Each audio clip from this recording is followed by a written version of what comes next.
তবে আস্তে বৈষ্ণবটা শুধুমাত্র আস্তে বৈষ্ণবটা শুধু বাইরে সাজবেন না, ভিতরটাকে সাজাবেন। কি করে সাজাবেন এইবার মিলিয়ে নিয়ে। এটা আমার কথা নয়, আমার নিমাই চাঁদের কথা। এটা আমার কথা নয়, বৈদিক মুনি ঋষিদের কথা। এটা আমার কথা নয়, বৈদিক ঋষিদের কথা, সৃষ্টিপতি ব্রহ্মার কথা, ভোলানাথের কথা।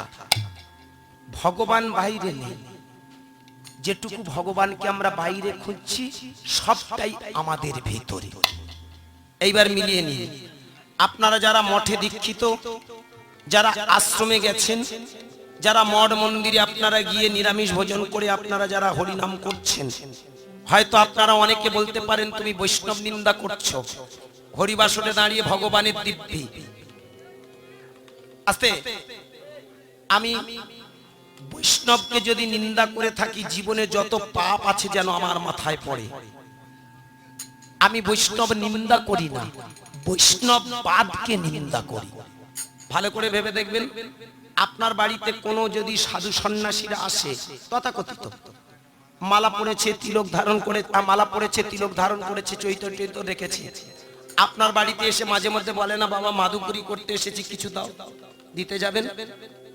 আমার মায়েরা যখন যাবেন দেখবেন সঙ্গে সঙ্গে আমার মায়েরা কি করেন, একটা ভালো বাসনে করে কিছু চাল, একটা আলু, 10 টাকা বা 20 টাকা যার যেমন সামর্থ্য, কিছু টাকা, একটু ডাল, যার যেমন বাড়িতে মানে সেগুলো নিয়ে আপনারা যান। চাল, ডাল, টাকা, আলু এগুলো নিয়ে বাসনে করে যান।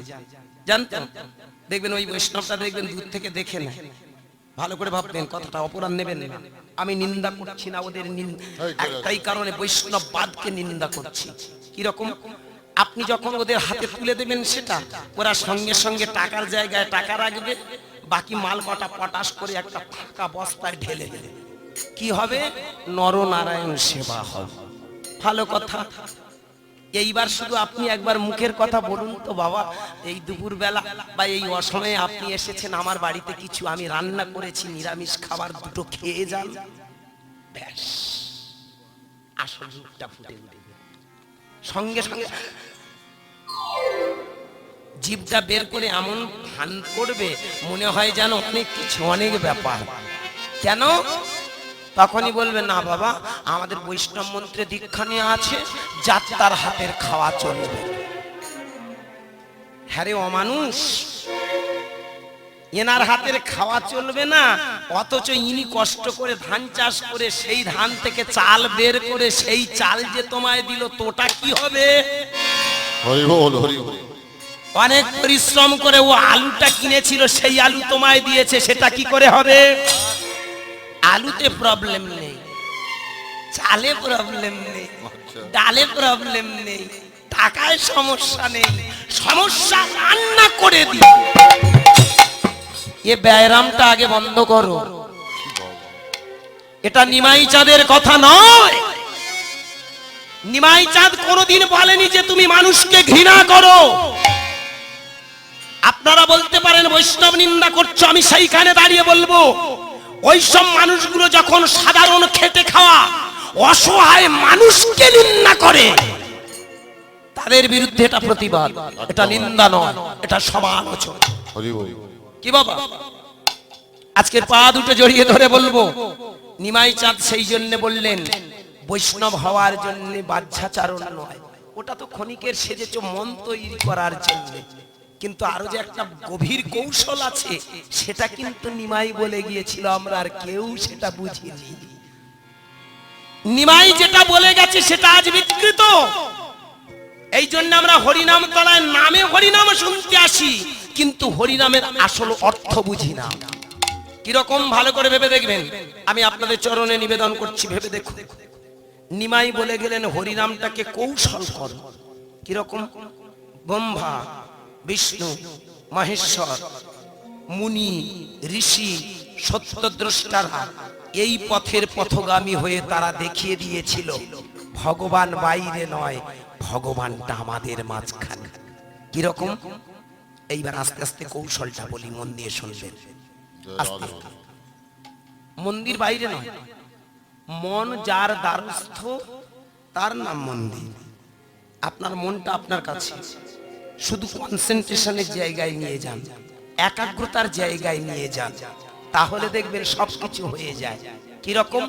এইবার আমি আপনাদের চরণে নিবেদন করি, প্রতিটা ক্যামেরার সামনে দাঁড়িয়ে আমি কথাগুলো বলেছি, প্রত্যেকটা হরিবাসরে দাঁড়িয়ে আমি প্রথমে কিন্তু এই কথাটা মানুষকে বোঝাতে চাইছি। আজকের পৃথিবীর অবস্থাটা ভয়ানক, জানেন? সমাজ ব্যবস্থা পাল্টে গেছে। আমরা আমাদের আকল গুছিয়ে নিয়ে চলে যাই। সাধারণ মানুষ হরিবাসরে আসে, রাত জেগে হরিনাম শোনে, তাদেরকে আমরা কোনো মতে এইগুলো শেখাই নাই। আর শেখাইনি বলে অপরাধ নেবেন না। আজকের কিন্তু সমাজ ব্যবস্থা পাল্টায়নি, সমাজ ব্যবস্থা ধ্বংসের দিকে এগিয়ে গেছে, কিন্তু সমাজের মানুষের সেই কৃষ্ণ নামের উন্নতি হয়। আজ হরিবাসরে আপনাদের চরণে নিবেদন করি, মন দিয়ে শুনবেন আমার কৌশলটা। এটা আমার কৌশল নয়, আমার গুরু আশীর্বাদ আর বৈদিক মুনি ঋষিদের তত্ত্ব। প্রত্যেকটা জিনিসের একটা সূত্র আছে। আমি যে গান গাইছি, এই গান গাইতে গেলে আমাদের মাস্টারমশাইয়ের কাছে গিয়ে আগে প্রথমে তাল শিখতে হয়। ত্রিতাল 16 মাত্রা, ধা ধিন ধিন না না তিন তিন না তেরে কেটে তুল না ধা তিন তিন, ধা ধিন ধিন না না তিন তিন না তেরে কেটে তুল না। কি তিনটে তাল একটা ফাঁক, তেওড়া 7 মাত্রা, ঝাপতাল 10 মাত্রা। কি বাবা এগুলো শিখতে হবে না? কি কাহর বা 8 মাত্রা, সমতাল 28 মাত্রা। এগুলো যদি আমাদের না জানা থাকে আমরা গান গাইতে পারবো? a plus b হোল স্কয়ারের সূত্র কি? a square plus 2ab plus b square. কি আয়তক্ষেত্রের পরিসীমা কি? 2 ইনটু দৈর্ঘ্য প্লাস প্রস্থ। বর্গক্ষেত্রের পরিসীমা কি? 4 ইনটু একটি বাহু দৈর্ঘ্য। কি তবেই তো বোঝা যাবে। এই অঙ্ক, এই সূত্রগুলো জানা থাকলে তবে আমি অঙ্ক কষতে পারবো। সব জীবনে দেখবেন সবটার পিছনে একটা অঙ্ক আছে। তাহলে হরিনাম করতে গেলে আমাদের তো একটা প্রসেস চাই। আজকের এই হরিবাসরে আপনারা যেহেতু রাত জেগে বসে আছেন, বেলা বাজে 11টা, 11:30। আস্তে এত রাতে এতগুলো লোক বসে থাকবে আমি স্বপ্নেও ভাবিনি। কারণ এখনকার দিনে যা হরিনামের অবস্থা, তাতে করে বেশি রাত আর কেউ জাগেন না। রাত 10টার পরে 10 গাছা লোক খুঁজে পাওয়া যায়। ওই দেখেছেন অনেকে, বাবা আর ভাল লাগে না, কি বকর বকর করতে চলে যাই বাবা। কি আপনারা পাগল বলে তাই বসে আছেন। এইবার পাগলটা কি বলছে মিলিয়ে নিন। সূত্রটা আগে শিখুন। সূত্রটা কি? হরিনাম করতে গেলে প্রথম সূত্র হলো, আগে প্রথমে নিরালা নিরিবিলিতে একটু বসবেন। কথাটা আমি বলছি, এটা আমার গুরু আশীর্বাদ। আমি থিওরি প্র্যাকটিক্যাল রিসার্চ করে কথাটা বলি। বৃন্দাবনের তাবড় অনেক মহারাজজিরা ফোন করে বলছে, গুরুদাস বাবু তুমি কি প্রসাদ ভোজি? আমি ওনাদেরকে একটাই কথা বলেছি, না বাবা আমি সংসার। সত্যি কথা যেটা, আমি বাবাকে হারিয়েছি। এই বছর 5-6 হলে, 6-7 বছর হলো বাবা মারা গেছে, মা বেঁচে আছে। আমি সংসারী মানুষ। 32-এ বিয়ে করেছি, এখন আমার 42 বছর বয়স। আমার দুটোই ছোট বাচ্চা, একটা 10, একটা 7 বছর আর একটা 3 বছর। আমি সংসারী মানুষ, বিশ্বাস করুন। আমি সংসারের বাইরে কিছু নই, সব কিছুর মাঝখান থেকে এগিয়ে যাই। আমি বারবো তো এত কিছু করতে পারি না, করতে জানি না বাবা। কিন্তু যেটা আমি করছি, দেখুন তো আপনারা যারা মঠ মন্দিরে গেছেন, আস্তে যারা আশ্রমে আশ্রমে ঘুরেছেন, যারা ভালো গুরুর কাছে গেছেন, দেখুন তো আমার প্রসেসটা মিলছে কিনা। কিরকম? বাড়িতে যখন ঘুমাতে যাবেন, এই যে আপনারা গান হয়ে গেল, আপনি ঘুমাতে যখন যাবেন, ঘুমানোর আগে আস্তে আস্তে বিছানায় বসুন। কৌশলটা আমি প্রত্যেকটা হরিসভায় বলি, আজকেও আপনাদেরকে আমি জানিয়ে দিয়ে যাচ্ছি। ফলো করেছেন যারা ইউটিউব তারা বুঝেছেন, কিন্তু যারা ফলো করেননি আপনারা মন দিয়ে শুনে নিন। এবং আজকের আমি যে সামনাসামনি আছে, যেখানে ত্রুটি হবে আপনারা আমাকে বলবেন, আমি বলে দেব ডিটেলস। কিরকম? ঘুমাতে যখন যাবেন ওই সময়টা আপনি একটু আডুম বাডুম হয়ে বসুন। এই যেমন আমার ঠাকুর বসেছেন, হ্যাঁ বাবা এইরকম বসবেন। হ্যাঁ গো মা, ওই যে বসেছেন অমনি করে বসবেন, অমনি আডুম বাডুম হয়ে বসবেন। যত বসা ঠিক হবে তত একাগ্রতা তৈরি হবে। Concentration is best of policy. একাগ্রতাটাই কিন্তু শ্রেষ্ঠ পথ। আপনি যখনই বসবেন দেখবেন আপনার মনের একাগ্রতা তৈরি হবে। যেমন বাচ্চারা যদি পা এলিয়ে বসে, আমরা বকা দিই না, কি পড়তে বসেছে, পা যদি এমনি একটু মেলে দেয় আমরা বকে দিই, এটা আজকেকার কথা নয় তো, সেই বৈদিক মুনি ঋষিদের থেকে সৃষ্টি। আজকের ভাবুন, তাহলে কি বললাম, আডুম বাডুম হয়ে বসবেন কোথায়, বিছানার উপরে। এইবার বিছানায় বসে আপনি মনে মনে ভাববেন আমি শুদ্ধ, আমি নির্মল। কারণ আমাদের একটা ব্যায়াম আছে, আমরা অনেকে মনে মনে ভাবি ভাত খাওয়া কাপড়ে হরিনাম করতে নেই, এই কাপড় একটু আগে প্রস্রাব করে এসেছি বাবা, এই কাপড়ে প্রস্রাব এই কাপড়ে বসে হরিনাম করতে নেই। আমি বলবো এই ব্যায়ামটা আগে মাথা থেকে সরান। কেন বলুন তো, এটা একটা সাইকোলজিক্যাল প্রবলেম, এটা একটা মেন্টাল ডিজিজ, একটা মানসিক ব্যাধি। আপনি ভালো করে ভাববেন, আজকের এত কাপড় জামা ছাড়ছেন, কিন্তু এমন একটা দিন আসবে যেদিন আপনি কপর্দক শূন্য হয়ে যাবে, চলতে ফিরতে পারবেন না কি বাবা, সেদিন কিন্তু মনে হবে কাপড় কে ছাড়বে, ওই কাপড়ে প্রস্রাব হবে, ওই কাপড়ে পায়খানা হবে, তাহলে আপনি হরিনাম করবেন না। আমি হাতে ধরে পায়ে ধরে বলে যাই বাবা, আপনারা মন থেকে এই যে কু অভ্যাসগুলো ত্যাগ করুন। আপনি মনে মনে ভাববেন যে আমি স্বচ্ছ, আমি শুদ্ধ, আমি পবিত্র। এইবার আসুন, মন দিয়ে শুনবেন কথাটা। এইবার আস্তে আস্তে ছোট করে দাও। এইবার আস্তে আস্তে আডুম বাডুম হয়ে বসার পরে এইবার হাতটা এমনি করুন, এই তিনটে আঙ্গুল জুড়ে দিন, টাচ করুন, তিনটে আঙ্গুল জুড়ে দিন, এই তিনটে আঙ্গুল টাচ করুন। এটাকে বলা হয় মুদ্রা। আমি যে গুরুর আশীর্বাদে যেটা পেয়েছি আপনাদের কাছে তুলে ধরে। এখনকার দিনে কীর্তনে এই কথাগুলো কেউ আলোচনা করে না গো। দুঃখ আমার এক জায়গায়, আমরা মানুষকে টাকার শুধু নিয়ে যাই, কিন্তু মানুষকে ঠিকানা দেই না। আমার কথাটা বাড়িতে কালকে ভাবলে বুঝতে পারবে। এবার তাহলে কি হবে, আস্তে আস্তে মুদ্রাটা করবেন। এটা কি বলা হয়, জ্ঞান মুদ্রা। এটা করলে কি হয়, মানুষের জ্ঞান বৃদ্ধি হয়। দেখবেন যে মানুষটা যত বেশি জ্ঞানী হয় না, তার জীবনটা তত সুন্দর হয়। যে যত জ্ঞানী হয় তার দেখবেন চলাফেরাটা তত স্বচ্ছ হয়, সে মানুষটা তত বেশি সুখী হয়।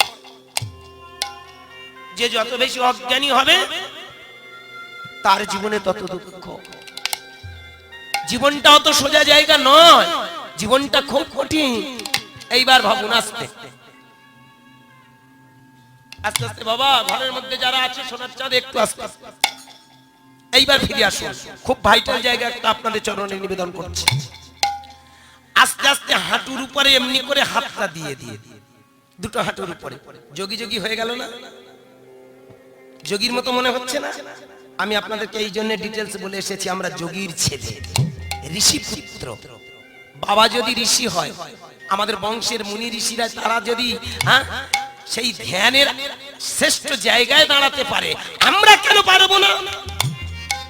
তাদের রক্ত তো আমাদের। হরিবাসনে বলতে দিদা নেই, আমার ছোট্ট দুটো বাচ্চা, একটা বললাম না 7 বছর, একটা 3 বছর। বুঝতে পারছেন, আপনাদের ঘরে যদি ছেলে থাকে, আমি যখন সন্ধ্যাবেলা রিয়াজ করি বা ভোরের বেলা উঠে যখন উঠি,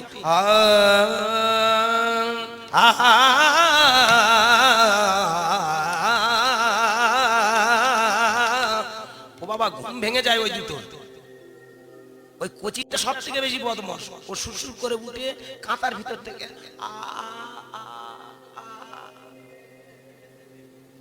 দোষটা বল নয়, আমার রক্তের দোষ। আমি যদি গান পিপাসু মানুষ হই, ও গান পিপাসু মানুষ হবে না, এটা হিসেবের জিনিস। আমি ওকে বারণ করলেও তো শুনবে না। তাহলে বলো তো মা, আমরা যদি মুনি ঋষির সন্তান হই, কেন সাধনা করতে পারবো না? কেন আমরা বসলে আমাদের ভেতরে জাগবে না? বীরের বেটাই তো বীর হয়, সাধকের বাচ্চাই তো সাধক হয়। আজকের ভেবে দেখবেন, আমরা এই জগৎটা কোনোদিন ভাবিনি বলে তাই আমরা পাই। তাহলে কি বললাম, আস্তে আস্তে বিছানায় বসবেন, আডুম বাডুম হয়ে বসবেন, এমনি করে হাত দুটো দুদিকে রাখবেন। এইবার আস্তে আস্তে চোখটা বন্ধ করবেন।